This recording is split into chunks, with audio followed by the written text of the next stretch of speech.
చిన్న మాట దేవునికి వచ్చింది. నా పాపము బాపా నరరూపివైనావు,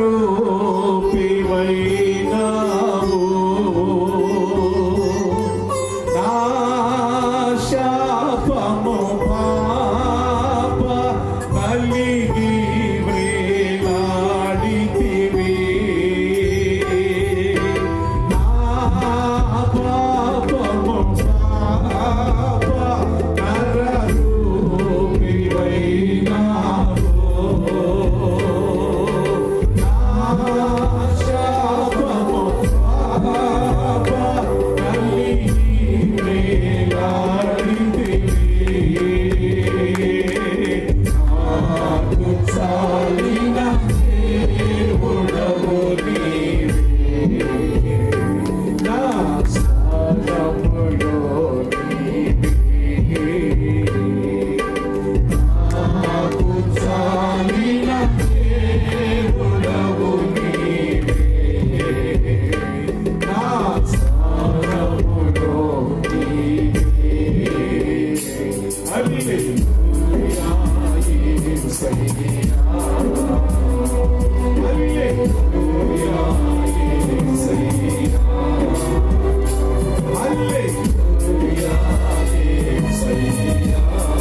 న్యాయం కోసం ఎదురు చూస్తున్నానన్న వాళ్ళు మీ చేతిని అలాగే ఉంచండి. చిన్న ప్రార్థన చేస్తానండి. దయగలిగిన మా తండ్రి, నువ్వెంతైనా నమ్మదగిన దేవుడవయ్యా. ఎవడో ఎవడో ఎవడో అని ఎందరో కారు కోతలు కూస్తూ ఉంటే నువ్వెవడవో ఎవరవో వాళ్ళ చేతనే చెప్పించగలిగిన సమర్థుడవు నాయన. ఈజిప్టు రాజులకు సహితం పాఠాలు నేర్పగలిగిన దేవుడు. యెహోవా ఎవడు అన్న నోటితోనే యెహోవా ఎవరో ఒప్పించగలిగారు, చెప్పించగలిగారు, ఈ మార్గంలో నడిపించగలిగారు.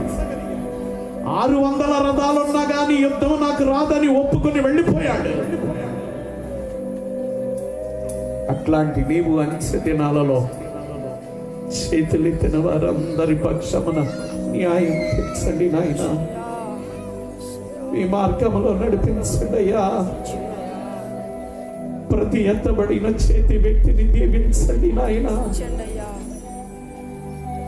అక్రమార్కులు విక్రమార్కులు ఎందరో యుద్ధాలు ప్రకటిస్తూ ఉండగా మా పక్షమున యుద్ధమును చేయండి అయ్యా. మీరు రావటం ఆలస్యమైంది, మేమున్నంత కాలం మీ మార్గమున నడుచుకునే కృప దయచేయమని. చేతులెత్తిన వారి అందరి అడ్రస్సులన్నీ మీ గ్రంథములో లెక్కించమని. సభలు పెట్టిన వారిని దీవించి సభకొచ్చిన వారిని దీవించమని. కృపాక్షేమ కనికరములు సంఘము పయించి మహిమ ఘనత ప్రభావములు మీరు పొందుకోమని యేసు క్రీస్తు పరిశుద్ధ నామమున ప్రార్థన చేస్తున్నాము తండ్రి. గట్టిగా ఆమేన్. రెండోసారి చెప్పండి ఆమేన్.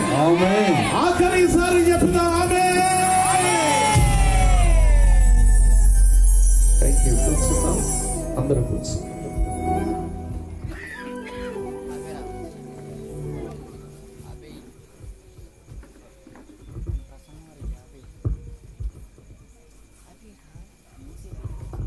దేవునికి మహిమ కలుగునుగాక. మరొక మారు